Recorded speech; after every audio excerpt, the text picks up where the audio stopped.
Welcome back to Sacramento Smooth Jazz. For this week's Artist Spotlight, we're celebrating a true jazz legend. He's a recipient of the United States Presidential Lifetime Achievement Award. That's right, you heard me correct. Honorary Doctorate and Humane Letters, 2 Soul Train Awards for Best Jazz Artist. He's also a Grammy and NAACP award-winning multi-platinum saxophonist and flautist who has been on the scene for almost 4 decades. And honestly, the energy hasn't faded one bit. If you love the saxophone and the flute, there's no doubt you've enjoyed many of his compositions. His sound is unmistakable. He's always pushing the boundaries, and that's what keeps his music fresh after all these years. He's worked with icons like Prince, Quincy Jones, Stevie Wonder, Chaka Khan, Herbie Hancock, and a host of others. Join me as we welcome Najee to Sacramento Smooth Jazz. Najee, thank you for joining us today. How you doing, man? Oh, my pleasure, Michael. How you doing, man? Man, I'm doing great, man. I appreciate you making the time. Thank you for making the time. I know you're just... Yes, sir. You are on tour. You're doing your thing, man. And I'm just thrilled to have a few minutes to allow our listeners... Oh, I'm honored. Believe me. Yeah, well, man, we are thrilled. So let's get right into it. You are like the who's who in this industry. And I know that my intro is small compared to your experience and your history. But we got a few questions, man. You know, sure. Hailing from New York, you know, now in Florida. But you know, you lived in Oakland for a little bit here in California. I did, yes, for about 5 years. And you know that 5 years, you know, we hold on to that. We're like, he's from Oakland. Oh man, hey, listen, man. You know, my sons still live there. You know, is that right? So nice. Yes, nice indeed. Now, you've had an amazing career, incredible staying power. What do you think has been the most important factor that's fueled your musical longevity overall? What keeps you inspired, man? You know what? I've been blessed to be accepted by people who've grown with me. And throughout my career, my history has always been every time that I thought I wasn't going to do music, there was always opportunity available for me to keep going. And what inspires me is just the fact that I'm at a stage in my life now where I get to do what I pretty much like to do, what I do. Now it's fun. It's not work anymore, you know? Right. You know, I remember... It's funny because we were talking beforehand, you know, I'm reflecting, going back many years at some of the albums I really enjoyed, going back to Tokyo Blue and other others. You know, I'm and sitting here talking to you about that, I was flashing back at what was going on in my life back then. I'm like, man, this guy has just been doing it for a while, you know. Well, let me ask you, for those who don't know, you know, what inspired you to get into music anyway? Well, my mother was an avid music listener, and as a child, she played a lot of things. My father was a prominent classical musician. He played in the NBC Orchestra, the New York Met, and then when he passed away in 1964, he was a member of the San Francisco Symphony Orchestra. But he and my mother were not together, so I didn't grow up with him, and he died when I was young. But he was very high in the food chain in the classical world. So I think a lot of that genetically was passed on to me. Even though I didn't start out with an intention to do music, it was really in junior high school where it all began to come together for me. And then when I got to high school, I went to a aviation school in New York City called August Martin High School, which is in Jamaica, Queens, New York. And they had a very, very strong music department, which I was blessed to be a part of. But one hallmark event happened to me, and that was, you know, I was playing a concert in school with the school jazz band, and the teacher designated me to take the tenor saxophone solo. And after that, all the girls knew my name, and I didn't want to fly planes anymore, you know, because the school I went to was for aviation, you know. But once the girls all knew my name at the age of 15, I was like, I like this. Right. Oh, wow. The power of women in your world. Huh? Yes, indeed. And so you've had early encounters with giants, you know, Sonny Rollins, Charles Mingus. Yes. You know, what was that? What was that about? What was that like, I should say? Well, you know, growing up in New York City, I grew up in Jamaica, Queens. You know, there were a lot of living legends in our neighborhood. So there was an area, I didn't live in this particular area of Jamaica, Queens. Jamaica, Queens was very diverse at that time. You know, Donald Trump grew up in North Jamaica, Queens. Then I lived in South Jamaica, Queens, but there was an area called Addersley Park, which was where James Brown had a house at the time, Count Basie. John Coltrane lived a little more on the island, but a lot of those type of jazz musicians, Jimmy Heath lived in the area. And so we were exposed as young musicians some of the parents actually played with John Coltrane and others, Miles Davis and all that, and the Count Basie Orchestra. And so we just grew up in that environment, man, that was just very strong as a community. I mean, back then, you were either in a band or you were in a gang, or you played basketball. And I couldn't play basketball very well, so and I was never a gangster, so I played music, Right. I love it. Wow. Mm-hmm. It's amazing. You've been very fortunate in pursuing your passion. And when do you feel it became a passion? I would say probably in high school. Okay. High school, it became a passion. I just enjoyed it. It was my personal release, Now, you've worked with so many people. It's just the who's who over the years. Mentioned in the introduction, Prince and Quincy Jones, Chaka Khan, so many others. You've been on international stages. You played at the White House. Yes. You played for Nelson Mandela's, birthday party. What stands out to you as an experience when it comes to playing? Well, each one of those. I mean, Nelson Mandela, when he got married, his second marriage to the daughter of the president of Zimbabwe, he invited a bunch of us to South Africa to perform A Gift to the Nation, which was done in two of the biggest arenas they have there. And so I was able to join company with Shaka and Stevie and there were quite a few people, Kenny Lattimore, Drew Hill. There was a bunch of us on the bill. And that's where I got to actually spend time on a personal level with we call him Madiba. He's affectionately known as that in South Africa because he invited myself and my brother to the presidential residence and we had lunch with him. I have a great picture, which is one of my favorite photos of the three of us together. So all of those have been hallmark experience. I mean, playing with Prince, man, what can I say?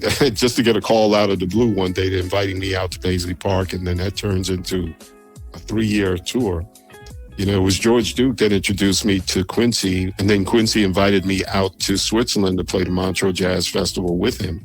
And Shaka, man, she was the one that gave me a job when I had none, So wow. I was right out of college. I couldn't afford to go to school anymore, and I quit. And I went back to New York City, and within 3 days, I get a call from her musical director asking if I want to audition. And I was like, yeah. Absolutely. But, we used to look at her on the album covers with Rufus, you know what I mean? Yes. So I could have never imagined that I would have been playing with her, at that time in my life, So wow, just being around that it's really just amazing to hear. And we've read it, we've seen some of it over the years in your collaborations, and then here we are now, you're touring. And I had the opportunity to see you, of course, a little bit ago. And in my own head, I'm thinking of a lot of your tracks from when I was younger. And I'm thinking, like I said, in my own head that I'm going to go and enjoy some of those tracks, not realizing that he's going to be playing some stuff a lot sooner. So I get to the event, you get on stage, and it turned into an amazing experience that people, when it was over, we're all looking at each other like, what just happened? You brought in, it took me to a whole nother level because I'm thinking I'm going to sit back and relax. I'm going to enjoy this meal, enjoy this and that, and hear some music and going back some years. In my own head. Mm-hmm. And you brought in some funk. You brought in, you brought it. Oh man. And man, so you're very relevant overall. What keeps that going? Because I don't want to say old heads, but some of us old heads, we're like, everybody, even walking out of the venue, everyone, all ages were just in amazement. Oh, thank you. And there was another show that you were doing a little bit, later on that night. Sure. And people were waiting for that. Were like, how was it? And people were walking out like, oh my God, that was amazing. And some of the cats I know that are in the music, they were just blown away. They were like, man, he just took it to a whole nother level. That was a common theme. He took it to a whole nother level. He took it to another, and these were people in the music business that were saying this. Yes. So a huge feather in your cap. How do you keep that going? Well, I'm stimulated by having fresh ideas around me. You probably noticed that I had a lot of young musicians with me. The one thing I love about that is that they come anxious to prove themselves, with the exception of one person in the band who I've known probably close to 40 years. But everybody comes with the energy of wanting to make the audience happy. And that's what I come from. I'm growing up in New York, man. I played in the R&B band. I played jazz. I studied jazz, played in the jazz bands in school and stuff like that. But we were in bands, man. We had battle of the bands, and the audience was supposed to have a reaction. That was what we went for. So that experience has lived with me all my career when I do my own shows. And that's why it was a natural fit for me to play with people like Prince and Shaka and people like that. Even though I've played with people like Billy Cobham and Larry Carlton, Stanley Clarke, and you know, the jazz, George Duke. But man, I think jazz has a bad stigma because when people hear the term, they automatically think you're going to go there and fall asleep. It's going to get self-indulgent. And, you know, we want people to know, no, you can have fun at a jazz concert. Yes. Artists can make it fun, you know? And you definitely make it fun. And folks were getting up, they were grooving, some were dancing. Yeah. Now, your collaborations, when you're speaking of some of these young folks that's coming in, and they're very talented because your band was just talented. And some of them have their own projects. And just listening to everyone having their little breakout moment on the drums, a breakout moment on the guitars, the bass, and so on, the keys. Everyone was of supreme excellence. And that was so fitting as I'm looking at everyone, how each one paired with you. Yes. It was like a fine meal. Oh, each course, if you will, was just being, and I said, it's no wonder they're with Najee because it's evident he is expecting excellence. What are you looking for when you're working with these, let's say these young musicians?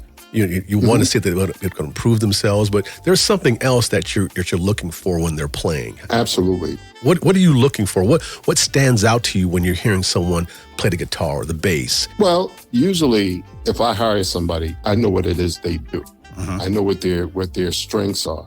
So if I bring them in the band, I want them to do what it is they do in the context of working with me and playing the music that people know me for. But we don't play it. I mean, if you want to hear the record, you can go listen to the record. But if you want to see the music come alive, then that's what we try to do going live. You know, because if you bring in great musicians, like I'm proud to say we have Blair Bryant playing bass with us, they're going to bring another level of energy. If you just let them do what it is they do and what they're known for. So I don't try to bring in the personalities to make them my personality on stage. Bring them in with their personalities, and we play my music, but it has a different input because I'm just letting them do what they do. Letting them do what they do. In the context of arrangement. I mean, and you know, quite honestly, Prince was the same way, to be honest with you, when I was playing with him. He never, I mean, other than the music that we had to play that were arranged a certain way, you know, many times I'd have to read the parts because Prince was such a perfectionist.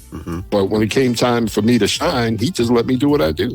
Love it. Letting people be who they are. Exactly. You know, it's a terrible thing when you hire people, you know their talent, you know what they bring, and they're stars in their own right. And then you want to delegate how things should go, you know? Right. I basically give them the frame and like, this is the frame.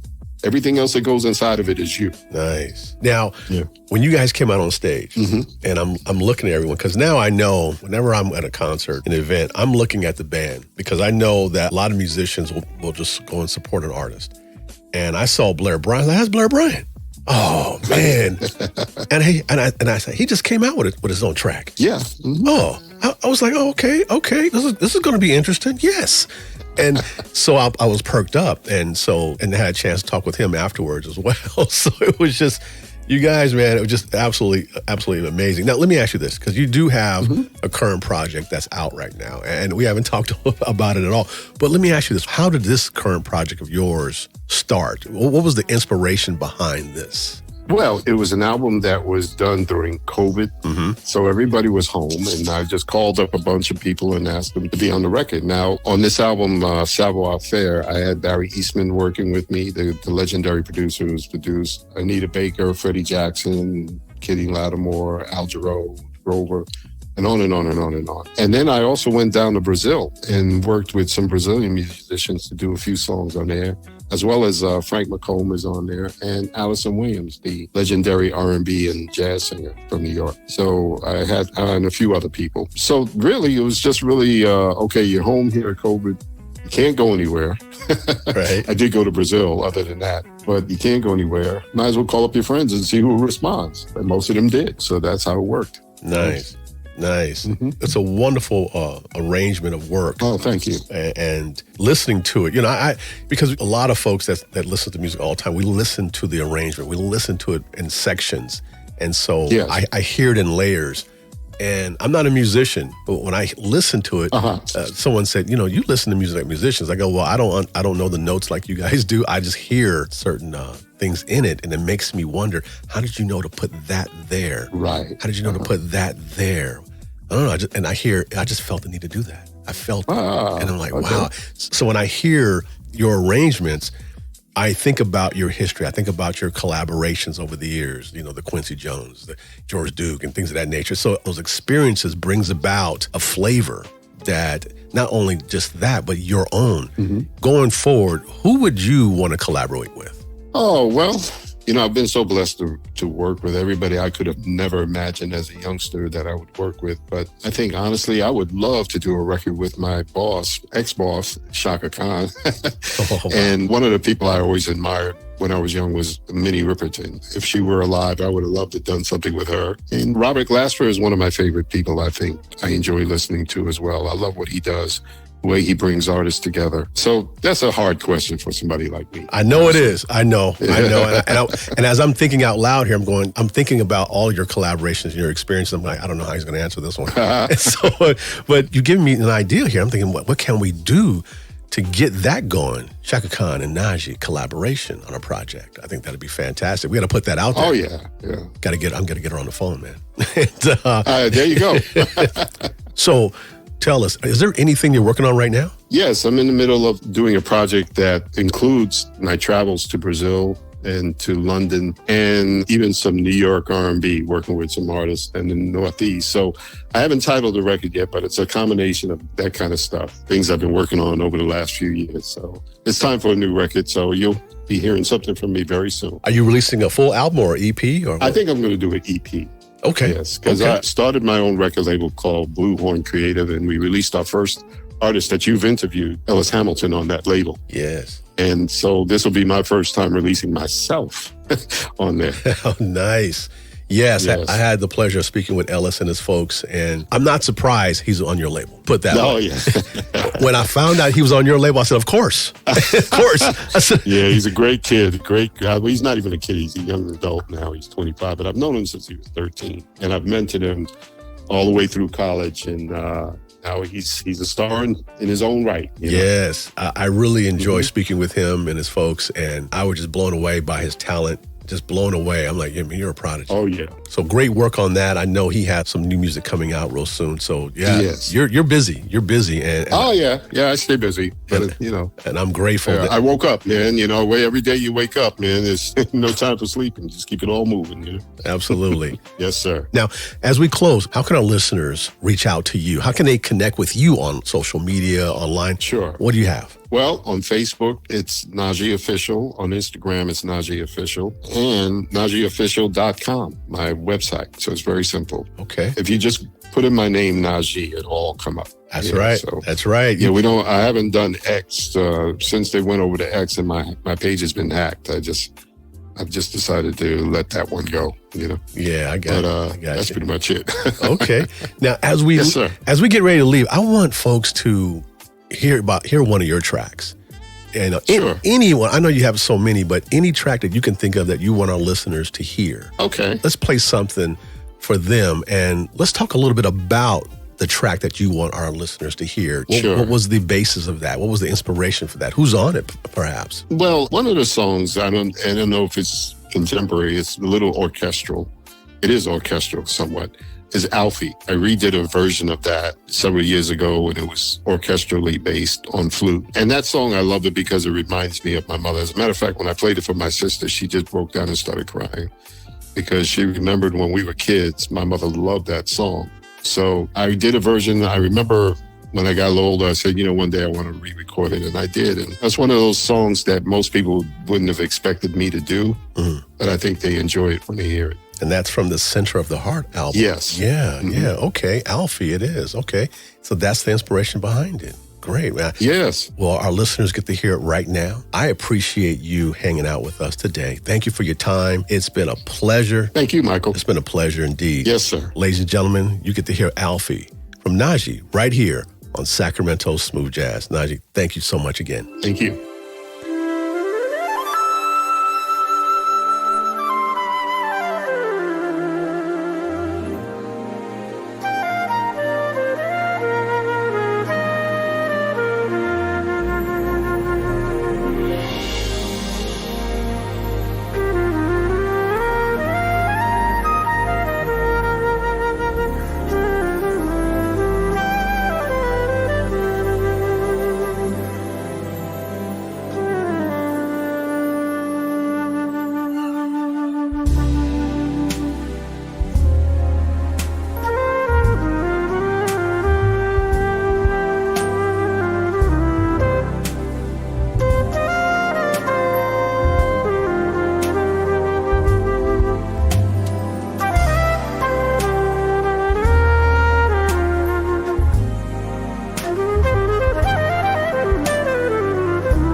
Thanks for listening to Sacramento Smooth Jazz. To continue listening to Smooth Jazz 24/7, follow Sax Smooth Jazz on social media and listen by going to saxsmoothjazz.fm.